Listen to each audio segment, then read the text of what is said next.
And the first reading is from Ecclesiastes 1 and 2. And I need a reader.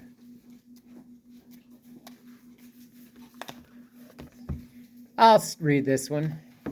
Vanity of vanities, says Koliluth. Vanity of vanities, all things are vanity. Here's one who has labored with wisdom and knowledge and skill, and yet to another who has not labored over it, he must leave his property. This also is vanity and a great misfortune. For what profit comes to man from all the toil and anxiety of heart with which he has labored under the sun? All his days sorrow and grief are his occupation, and even at night his mind is not at rest. This also is vanity. The word of the Lord. Thanks be to God. So this is attributed to King Solomon, and he was the son of who? David, right? Yep. And so this vanity of vanities, we sometimes think of vanity as, being vain, but that's not what this it's more like vapor of vapors. So life is fleeting, life is passing. And really, when I looked at this and contemplated this, all of life really has no meaning if we don't have God in it. If there is no God, then it really doesn't have any meaning. And he talks about, in this particular part, somebody who worked their whole life building up a business, like a tea company or whatever else, a farm or something else, and they leave it to somebody else who squanders away all their hard work. And yet, this is also vanity and a great misfortune.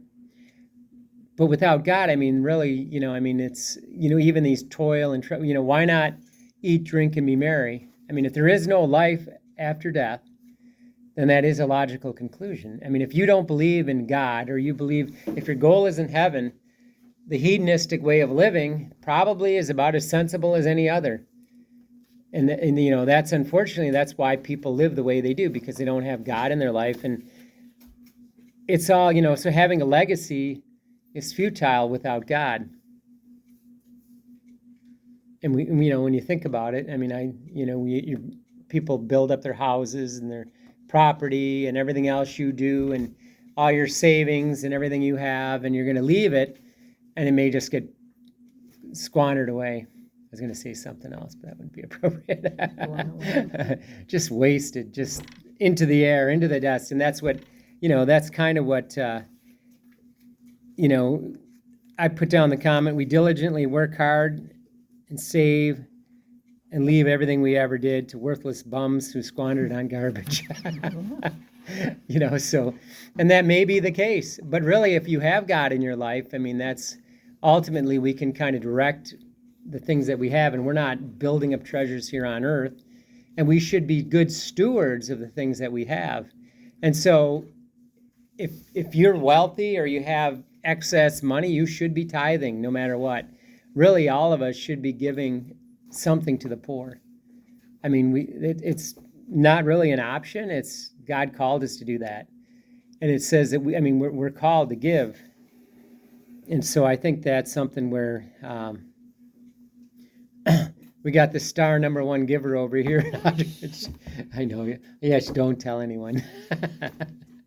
No, but it's good to give. And I say that because Rich would say that. It's like, what? And that's a good way to do it. That's what we're called to be doing all our life, is we're called to donate to others and help people that are, but we're not called to give to bad organizations. We're not called to give to organizations that are supporting abortion or have 90% of their money going to bigwigs at the top. It says, hold the alms in your hands until your hands sweat. And so we're called to give to proper organizations that, are going to distribute the wealth to the people that actually need it, people that need food, that need, actually promoting Catholic education's a good way of doing it also. Things that are, like the Sisters of Charity, I try to help, or SOLT with Father Zachary. There's places that you can do it. We actually thought that, it might not be the best thing to do. we kind of are really thinking about where we give, because even in a church setting, if you have an archbishop or something that's directing funds into things that maybe isn't the best cause, that you may say, well, I'm going to still give, but I'm going to be giving in a little bit different manner. I'll just leave it at that. But we worry about our business nonstop, work, school, hobbies, activities, and without God, all is pointless. Are you warm, Denise? I'm having a hot flash. Oh, okay. Usually do. We can lower. I don't know why. We could lower the air too. I think it is a little warmer here today. I'm all for it. Yeah. Go lower. Go by That's weird. Go by I should be having hot flashes. one, push down. I'll join you, Dennis. Okay, so that's good. But so there's a lot of wisdom in this book. And when he started, when Solomon was writing his first book, it was a song of, the Song of Solomon, or Song of Songs.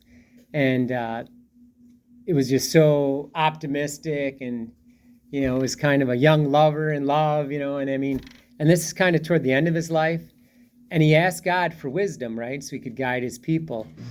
And he tried all the different types of, pursuing riches and wealth and women.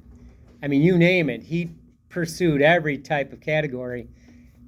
And this is his response: vanity of vanities, all is vanities if it isn't for what's good for God. How do you pronounce the name?